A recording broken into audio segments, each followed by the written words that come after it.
What's going on, ladies and gents? This is T. Lawrence, and this is not how I remembered Sergeant Johnson.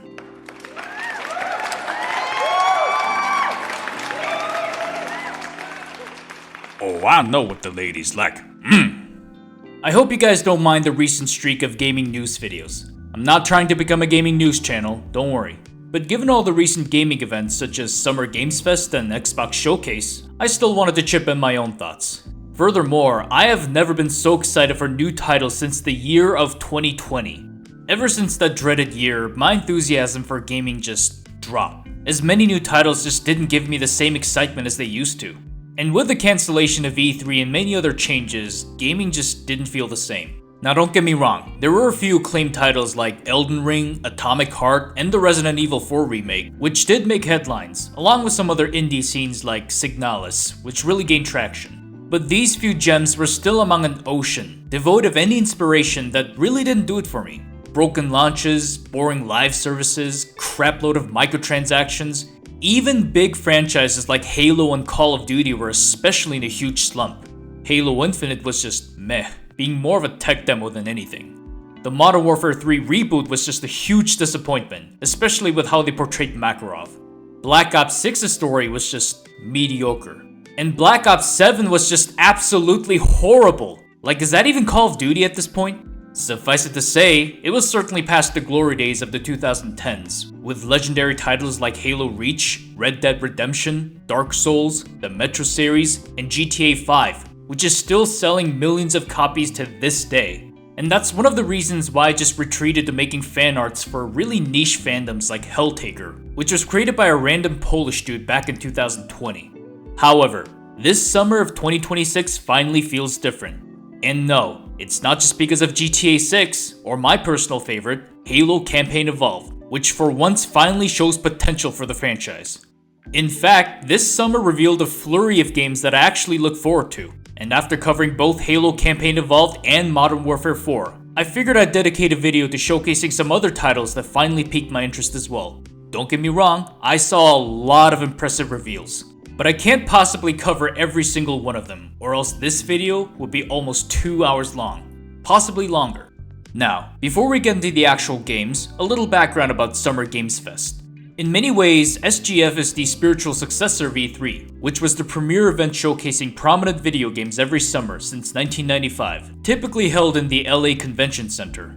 However, due to the dreaded global events of 2020, as well as the increasing costs of presenting games in E3, many publishers began presenting their titles in their own standalone events. All of this accelerated the decline of E3 until 2021, E3 was finally discontinued for good. However, that's not to say some people haven't tried to continue the spirit of E3, most notably Jeff Keighley, who would go on to establish Summer Game Fest right after E3's first cancellation due to the pandemic. What began as a live stream substitute has since then become the default summer showcase for major game announcements, often being nicknamed as Not E3. And this year, I decided to give it another shot, given some snippets of upcoming releases that caught my eye, as well as the encouragement of the cap. In fact, we both watched SGF live and DM'd each other's reactions in real time. And this time, both of us were actually impressed by what we saw. Even the games that didn't interest me personally, I still felt awed by their presentation. So while I still remain dissatisfied with many other parts of the overall gaming industry, which are beyond the scope of this video, I am glad to feel some hope for this summer. So with all that being said, I'd like to finally showcase my personal favorites from what I saw in SGF. So let's get to it. Starting off is a sequel to Doom: The Dark Ages, Revelations, which was actually shown at the Xbox Showcase. Ever since the reboot of Doom in 2016, I'm always looking forward to see what ID Software has to offer, and they have never disappointed me. Revelations appears to take place not long after the events of Dark Ages, where the Slayer fights alongside the Night Sentinels against a demonic invasion. However, upon discovery of the Makers screwing over both him and the Night Sentinels, the Slayer does what he always does with double-dealing backstabbers. Unfortunately, such active defiance has led him to be casted down, to a place that's even lower than hell. The Council has chosen. Beneath this chamber will be your tomb. And unlike hell, which is scorching hot, this place appears to be frozen. Here, the Slayer is stripped of his armor and forced to endure his penance, as well as guided by a voice, who actually helps him get back to his feet, despite his own seeming demonic nature. I am not your enemy. I am your way out. Already, we're seeing a lot of references to outside inspirations. If you're aware of Dante's Inferno, you probably know what the trailer is getting at. A frozen setting hinting at the ninth circle of hell, as well as the mysterious guiding voice, analogous to Virgil the poet. I can already sort of guess what the plot dynamic will be. Interestingly, although brief, we see snippets of the Slayer in the OG Doom setting, using a regular shotgun. Perhaps we finally get to explore the Slayer's past before he became the Slayer? As always, I'll be looking forward to the next journey of the Doom Slayer in July 7th. Next, we have another Resident Evil game, a remake of Veronica. Now, I gotta say, when I first saw this trailer live, I was confused as hell.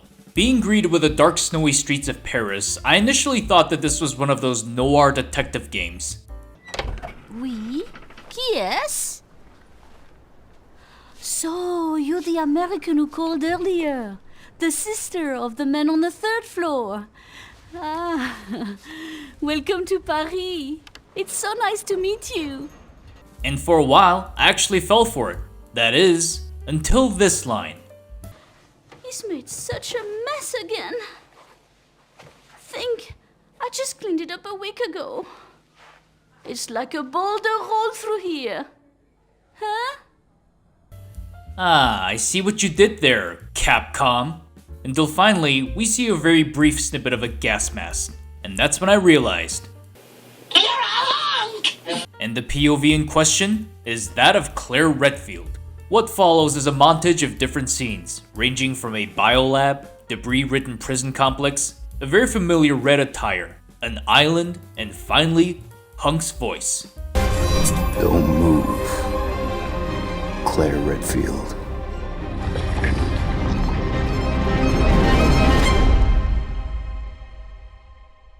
And yes, people were ecstatic to see another remake of a classic Resident Evil game. An actual remake, not the compressed chapter from the Dark Side Chronicles, though I did like that game as well, just to be clear. In any case, I am glad to not just see another Resident Evil remake, but also the return of Claire Redfield. This is especially a positive point, because to let you guys in on a little secret, Claire was actually my teenage crush. Yeah, there's a fun fact for you. But I'm sure our friend Lornor here would actually prefer the other Redfield, as he's kind of a bolder sexual, if you get my gist. Unfortunately, we probably won't get a remaster of Resident Evil 5 for a while, so sorry Lornor, the boulders will have to wait. Next is Tomb Raider Legacy of Atlantis, another remake of a classic.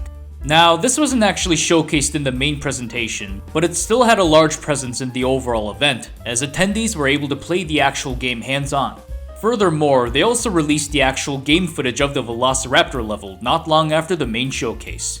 In any case, I actually wanted to include Tomb Raider as well, as it actually piqued my interest for a franchise that stayed off my radar so far.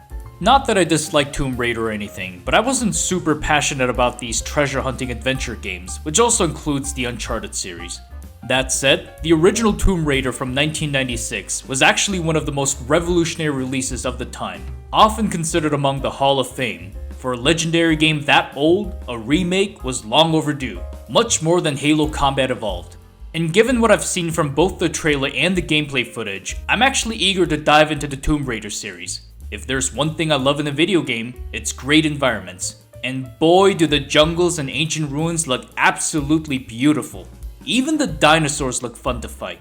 In any case, I'll be looking forward to its release in February of next year, as well as dive into the rest of the Tomb Raider series. So these 4 titles are the ones that piqued my interest the most from SGF, along with Halo Campaign Evolved and Modern Warfare 4 of course. And most likely, I will pay out of pocket and play them, though the prices are really pushing my wallet. That said, I would be remiss to end it here, as there were a plethora of other great titles that deserve some shout out as well.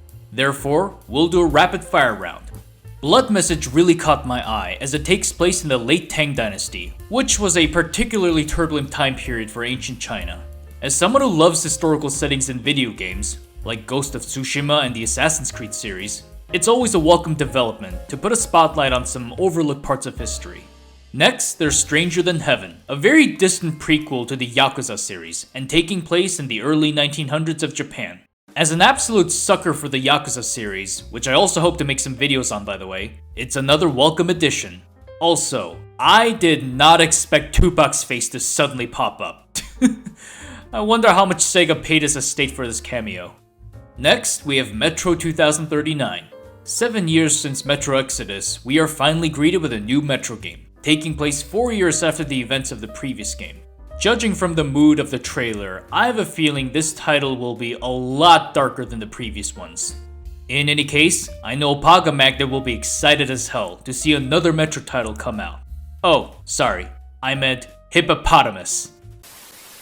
And then we took a train trip to another city, like out east, where we also met up with Opaga Magnet and Lore Knower. I don't know if you recognize those names either. I remember Lore Knower. I don't know freaking Hippopotamus or whatever they're called. Hippopotamus? Opaga Magnet, if you're listening to this podcast right now, that's your new name now. I'm gonna call you Hippopotamus. You're a hippopotamus now. Can't blame me. He decided to do that. It's not my fault anymore. Yeah. Next is a title that my homeboy Cap is very excited for, Ace Combat 8, which was shown in the Future Games Show. Ace Combat is also another series that I really need to get into as soon as I get an actual cockpit setup, because that is the only way to experience Ace Combat and any other dogfighting game. Also, the whole land battleship scene was just unholy. Look, I know it's not an Ace Combat game without some cracked out super weapon, but come on! But Cap seems ecstatic about it, so I shall defer to him. Next, we get an expanded look on Modern Warfare 4, specifically a new mod fighting in the DMZ. I gotta say, given the atmosphere, it appears the unthinkable really did occur. Lastly, yes, I'm mentioning it again, but Xbox finally showed off the prequel missions trailer for Halo Campaign Evolved. I already made a standalone video covering it, but in short, the recent trailers and the other developments has really upped my expectations for Campaign Evolved, and it's the one game that I am most looking forward to. Now interestingly, we did not get to see any new reveals about GTA 6. Given how it's been the most anticipated game for years now, I thought Rockstar would drop some breadcrumbs. But then again, since it's already on everyone's radar, they probably don't need to, and instead, they'll probably drop some banger last minute trailer days before the actual release. Okay, Future Lawrence here. While recording this script, Rockstar decided to drop a 33-second trailer dedicated just for the cover art. A game so legendary that even the cover art requires its own trailer. Even the renowned GTA YouTuber, The Professional, made an almost 7-minute long breakdown video for it. This is an example of just how hyped people are for GTA 6. And that finally wraps up the recap of Summer Game Fest and other adjacent events. Once again, I actually feel excited for the new releases this year, after so many years of disinterest. Indeed, many of the titles I mentioned are also remakes of old games, so nostalgia is also at play here. But sometimes, you have to return to old school to learn how to get things done. And again, the really old classics like Tomb Raider were frankly overdue a remake. And once I get my hands on the releases, I will be making my own reviews, starting with Campaign Evolved next month, which will actually be a multi-part series, so be on the lookout for that as well. Suffice it to say, this summer has not only delivered, but also reinvigorated my excitement for once. Therefore, it appears 2026 will be the year of gaming, and I hope you guys feel the same as well. So what are some of the games you guys are looking forward to? Comment below because I'm really curious what the audience thinks. Finally, unless other noteworthy developments come along, this will probably be the last news commentary for the year. Once again, I'm not a gaming news channel, and I know this is very different from the usual videos I make, but given my sudden interest for the summer, I just had to get my thoughts out there. Besides, it is good to branch out and sprinkle something new every once in a while. Also, the next video will actually be a channel update, where I outline my plans for the rest of the year, as well as some changes that will come along with it. So with all that being said, I hope you guys enjoyed my personal recap, and wish you an awesome summer of gaming.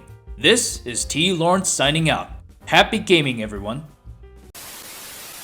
Thank you to my patrons on Patreon for supporting this channel. My $5 patrons are Kapitan Sladek, Kidsap, Chocoburb, and Dravenraven. My $2 patrons are Komida the Prep Cook Demon. If you would like to appear at the end credits of my videos, as well as have early access and exclusive content on Patreon, feel free to hop on over to patreon.com/LTELawrence and give a pledge. Your support is greatly appreciated. Thank you for watching. Until next time, this is T. Lawrence of the Arcadia, signing out.